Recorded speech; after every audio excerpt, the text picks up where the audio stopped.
Find out the value of Kc for each of the following equilibria from the value of Kp।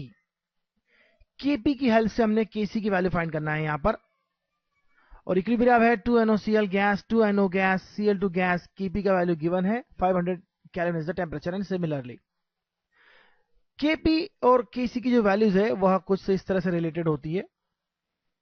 Kp होता है KCr T to the power delta n, और delta n जो होता है वह basically आपके number of gases मोल का difference होता है। ये number of gases moles in products minus number of gases moles in reactants. तो फर्स्ट केस में देखते हैं कैसे अप्लाई होगा यह। Kp is given 1.8 into 10 to the power minus 2, while Kc we have to find। R का value क्या लेंगे इस बात को ध्यान रखना है हमें। R का वैल्यू हमें लीटर एटमॉस्फेयर वाली वैल्यूज लेना होगी या लीटर बार वाली वैल्यूज लेना होगी। तो हम R की वैल्यू जो यहां लेंगे वह आप देख लीजिए, R की वैल्यू 0.0831 लेंगे, क्योंकि यह लीटर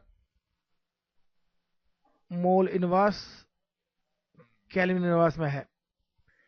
R का वैल्यू 0.0831 और टेम्परेचर है 500।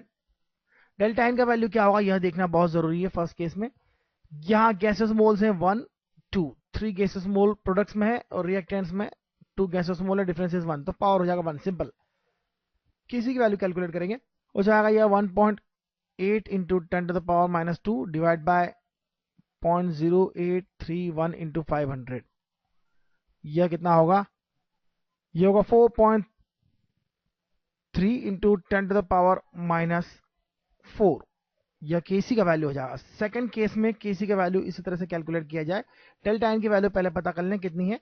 डेल्टा n यहां गैस है, यहां सॉलिड है, यहां सॉलिड है, तो केवल 1 minus 0 that is the 1। Similar equation use करेंगे, सिमिलर वैल्यू आ जाएगी। Kp की वैल्यू यहां हो जाएगी 167 और डिनोमिनेटर में R का वैल्यू 0.0831 और साथ में टेम्परेचर है 1073 केल्विन। सिंप्लीफाई करेंगे, ये वाली होगी 1.87। That is the answer.